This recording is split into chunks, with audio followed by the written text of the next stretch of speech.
Good morning friends, welcome back to my channel Shri Life. आज है सोमवार, सावन का सोमवार। तो मेरा और हस्बैंड दोनों का ही फास्ट होता है। इससे पहले वाले सोमवार में हमने रुद्राभिषेक किया था और शिव जी की कृपा से, ठीक है, और आपके साथ पिक्स भी शेयर करी थी। इस साल के पहले वाले में 16 पड़े थे, 4 मलमास के और 4 सावन के, और उसमें भी रुद्राभिषेक हुआ था। मम्मी ने करवाया था और मैं भी गई थी, मैं भी इन्वॉल्व थी उस रुद्राभिषेक में। मंदिर पे हुआ था वो हमारे। एंड अभी मैं मॉर्निंग में आज सुबह नहीं उठ पाई थी और अब बज रहे हैं 9:15। तो मैंने सुबह मॉर्निंग में बनाया था आलू फलाहार, सारा कुछ बनाया था, और शिवा के लिए रोटी भी टिफ़िन में बनाने के लिए। तो ये लोग चले गए, मैंने नहा धो के सब पूजा वूजा कर ली थी। उसके बाद मैं अब पढ़ने बैठी हूँ। फास्ट है, मॉर्निंग में मैं सुबह उठी नहीं थी। अराउंड 9:30 हो रहा है। 9:30 बजे से मैं अभी 11:30 तक या 11:45 तक पढ़ूँगी। उसके बाद रेडी वेडी होकर के शिवा को लेने जाऊँगी। कितना अजीब होता है ना कि जब पहले हमें ये चीज़ें रियलाइज़ नहीं होती हैं अपने घर पे, या जो भी है पता नहीं होता इतना कि क्या शादी के बाद और बच्चों के बाद सारी चीज़ें मैनेज करते हुए भी हम मतलब अगर चाहते हैं अपने ड्रीम्स को अचीव करना तो इतने डेडिकेशन से करेंगे। अगर ये चीज़ें पहले मतलब पता हो, रियलाइज़ हो, तो बच्चे बहुत डेडिकेशन से, मतलब स्पेशली गर्ल्स और डेडिकेशन से पढ़ सकती हैं, है ना। बट चलिए कोई बात नहीं, नो वरीज़। कल आप सभी को पता था कि महाधरना था। तो महाधरना में सचिव जी ने ये आश्वासन दिया है कि कैलेंडर जारी होगा शिक्षक भर्ती का। तो देखिए, कुछ बच्चे कहते हैं ना कि कैलेंडर से क्या ही पता। तो देखिए, जब तक आपको सर्टेनिटी नहीं होगी, आपको पता नहीं होगा, 1 हफ्ते बाद आपका एग्ज़ाम है, आप नहीं पढ़ पाओगे।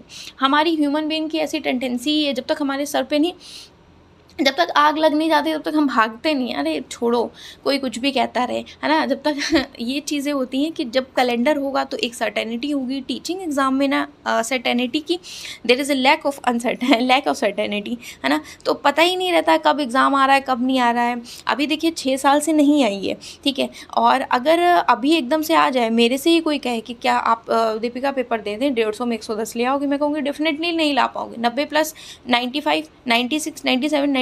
अभी एक दिन कुछ टाइम पहले मैंने रैंडमली लगाया था मॉक, तो मैं अपनी ही हालत बता रही हूँ। तो अगर आपको पता होगा, कैलेंडर होगा, जारी होगा, अगर आपको चीज़ें पता होंगी तो आप अच्छे से मेहनत कर पाओगे।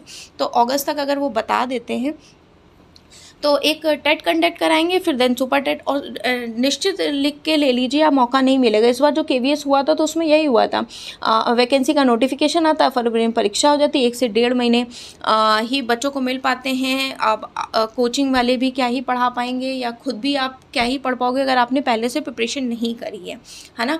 तुरंत सिलेबस भी बदल दिया और तुरंत एग्ज़ाम भी कंडक्ट करा लिया, तो इसमें टॉप किया बच्चों ने, नंबर लाए, तभी तो 135 कट ऑफ चली गई।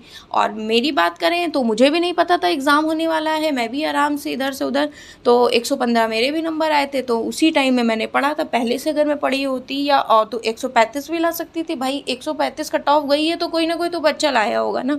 तो वो कैसे लाया होगा? पहले से प्रिपरेशन, जो पहले से प्रिपरेशन होती है ना, वही जो है लिटरली बताऊँ काम आती है। एग्ज़ामिनेशन टाइम में तो सिर्फ रिविज़न ही काम आता है। मैं अभी अगर अपने केस में बता दूं तो अभी मैं पहले से प्रिपेयर हूं, तो रिवीजन करने में मेरी हालत ख़राब हुई जा रही है। मतलब NTA NET JRF का सिलेबस इतना वास्ट है कि समझ में नहीं आता क्या करूं क्या ना करूं, क्या हो पाएगा कि नहीं हो पाएगा। बट कोई बात नहीं, टाइम भी कम मिलता है, 6-7 घंटे तो चाहिए ही चाहिए एग्जामिनेशन को क्रैक करने के लिए। तो KVS में भी यही हुआ, पिछले यूपी के इतिहास में भी यही हुआ। 69,000 में भी इन्होंने ऐसे ही किया था कि 18 नवंबर को टेट कराया, 6 जनवरी को परीक्षा करा ली शिक्षक भर्ती की, है ना। तो इसी हिसाब से ये करेंगे डेफिनेटली। और KVS में भी सुनने में आ रहा है वैकेंसी आएगी, DSSB PRT की भी आएगी, लेकिन आपको पता नहीं होगा, अनसर्टेनिटी है, डेट वेट का पता नहीं होगा, है ना। जैसे और एग्ज़ामों में सर्टेनिटी होती है, तो हमें भी चाहिए एक कैलेंडर, एक चीज़ें जिससे फिक्स हो हर चीज़ों का, तो बच्चे प्रिपेयर रहे मेंटली कि हमें अब एग्ज़ाम देना है और उनका सिलेबस भी कंप्लीट हो। मैं तो यही एक्सपेक्ट करती हूँ। सो इसी हिसाब से आप अपने अकॉर्डिंगली प्रिपेयर करते रहिए। और हम हाउसवाइफ्स हैं, हमें तो वैसे भी टाइम नहीं मिलता, अगर बच्चे की रिस्पॉन्सिबिलिटी और घर की रिस्पॉन्सिबिलिटी सारा कुछ मैनेज करके पढ़ पाना बहुत डिफ़िकल्ट हो जाता है। अभी ये इवनिंग का टाइम हो रहा था, 6 बजे थे, 6 बजे थे, और नहीं 5 बजे थे, 5 बजे मैं लाइव भी आई थी। कुछ 1-2 लोग आए थे तो उनके डाउट्स मैंने लिए थे, ठीक है। और अभी मैं 7 बजे से पढ़ूँगी, 7 बजे से 11 बजे तक ये अपना किचन में खाने-वाने का काम होता है। अच्छा, कुछ लोगों का काम ऐसे भी कम हो जाता है जो कि कुकिंग में मतलब ज़्यादा तीम-झाम नहीं। अब मेरे साथ ये होता है कि मेरा सुबह का एक ब्रेकफ़ास्ट बनता है, लंच में अलग चीज़ बनती है, शिवा का थोड़ा-सा अलग कुछ, फिर दोपहर में आता है तो फिर कुछ, उठ के सो के उठता है तब फिर कुछ, और नाइट में फिर हस्बैंड आते हैं तो उनका खाना पूरा प्रॉपर, और चाय-वाय ये सब। इस वजह से किचन में भी काफ़ी टाइम हम लोग को चला जाता है, हमें पता ही नहीं रहता। हमें लगता है आधा टाइम तो किचन में ही निकल जाता है कुकिंग करते हुए, और बाकी एक्स्ट्रा काम तो आप छोड़ दीजिए।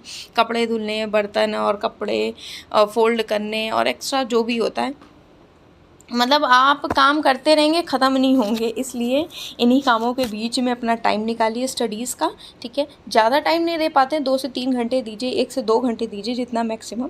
इससे फ्रेंच फ्राई का बच्चे स्कूल जाने लगेंगे ना, देखिएगा डिमांड इनकी बढ़ जाएगी। इनको फ्रेंच फ्राई कोई लेके आया था और वो मार्केट की लेके आया था, मैं मार्केट की दे दी नहीं हूँ। तब मतलब एक दिन परचेज़ कर दी थी मैंने, कल अभी जब मॉल गए थे तो ये मेरे से कह रहा था, तो मैंने घर में ही इसके लिए प्रिपेयर करी।